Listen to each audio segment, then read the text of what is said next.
পুলিশের গাড়ির ধাক্কায় জখম এক ব্যক্তি। মঙ্গলবার দুর্ঘটনাটি ঘটেছে ইসলামপুরের সুজালি পঞ্চায়েতের ঢুলিগাঁ এলাকায়। জানা গিয়েছে, সোহরাব হোসেন নামে এক ব্যক্তি রাস্তার ধারে দাঁড়িয়েছিল। সেই সময় আচমকায় একটি পুলিশের গাড়ি নিয়ন্ত্রণ হারিয়ে তাকে ধাক্কা মারলে গুরুতর জখম হয় ওই ব্যক্তি।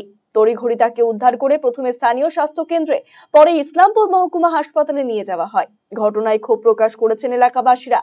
দক্ষ পুলিশ কর্মীদের গাড়ি চালানোর দায়িত্ব প্রদানের দাবি জানিয়েছেন স্থানীয়রা। পাশাপাশি গাড়ি চালকের বিরুদ্ধে পদক্ষেপের দাবিও জানানো হয়েছে।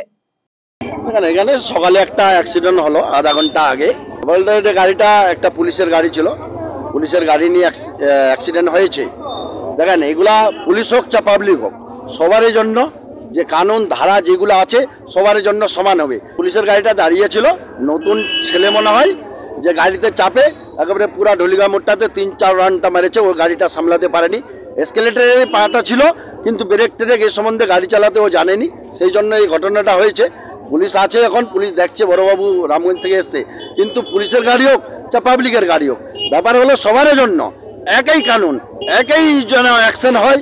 আমি এসপি সাহেবের উপর আর বড়বাবু আইসি সাহেবের উপর নিবেদন করব, যে কেউ হোক যেরকম আম পাবলিকের জন্য অ্যাকশন হয়, সেটাও যেন এই পুলিশ বা যেই অ্যাক্সিডেন্টটা করেছে তার বিরুদ্ধে সেই লিগাল অ্যাকশন যেন হয়।